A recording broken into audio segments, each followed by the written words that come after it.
সুলতান ভাই ভাইরাল হয়ে আমার বিপদে আছে, ভাইরাল হয়ে বিপদে আছি। আমার বাসায় যাই গিয়া না খেয়ে একটু আবার আমার শরীরে কাপড় চোপড় না থাকলেও ভিডিও লওয়া শুরু করে, ওটা হয়তো অনেক কমেন্ট আসে। আবার আমার ওয়াইফের হলে অনেক সমালোচনা করে। আমার বউ গোলাফানের গিয়া বাসায় বাই গিয়া জ্বালায়, কথাবার্তি ছাড়াই মনে করেন মোবাইল অন করে রাখে, বুঝতে দেয় না যে মোবাইল অন করা আছে আমার ফ্যামিলিকে। লাস্ট ফিনিশিংয়ে মনে করেন আমার বউর ছবি দিয়া ওই মন্নান নোয়াখালী মন্নান আমার বউর ছবি দিয়া সোশ্যাল মিডিয়া সাইডে দিছে। আবার সোশ্যাল মিডিয়া আমার ওর লগে একটু ক্লিয়ার মানে ওর গায়ে হাত দেওয়া নেই। সোশ্যাল মিডিয়ায় অনেক জায়গায় জায়গায় খাওয়াইয়া বলক বানায়, মিজান আজে বাজে জিনিস খাইয়ে দিয়ে ঘুরিয়েছে।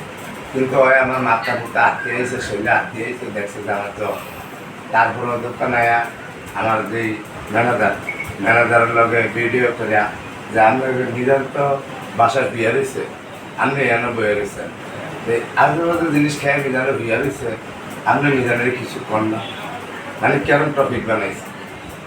আর না আবার অনেক ভিডিওতে কইতে আছে দেখা যায় গিয়া বউ গোলাফানের তলে গিয়ে আমি লইতাম, বিদায় লইতাম, মার তলে বিদায় লইতাম, গোলাফানের তলে বিদায় লইতাম, এরকম ধরনের টপিক।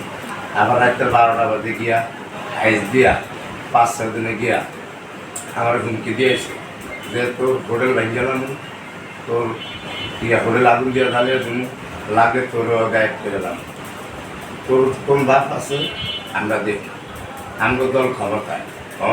আচ্ছা, একটু কথা আপনার, আমরা যতটুকু জানি আপনার হোটেলের পাশে তো রয়েছে থানা, আপনি থানায় না গিয়ে ডাইরেক্টলি আপনি কোনো জজ কোর্টে চলে আসলেন, তার কারণটা কি? ওই যে সবাই যে কইলাম, যেমন তারা কইতে আছে যে অগদল ক্ষমতায়, অগদল ক্ষমতায় মানে কি, অগদলের লোক ওর লগে আছে, আর ওরা মাদক ব্যবসা করে। আমার হোটেলে কয়েকদিন কতদিন ধরে মাদক বেচা কিনি করছে, আমি তো ছাড়াই কিছু কই না। যেমন আমি যদি কিছু কই, এই মাদক ব্যবসা হোটেলটা নষ্ট করে লাগবে বা আমার হোটেলটা একটা জিনিস ক্ষতি করে লাগবে,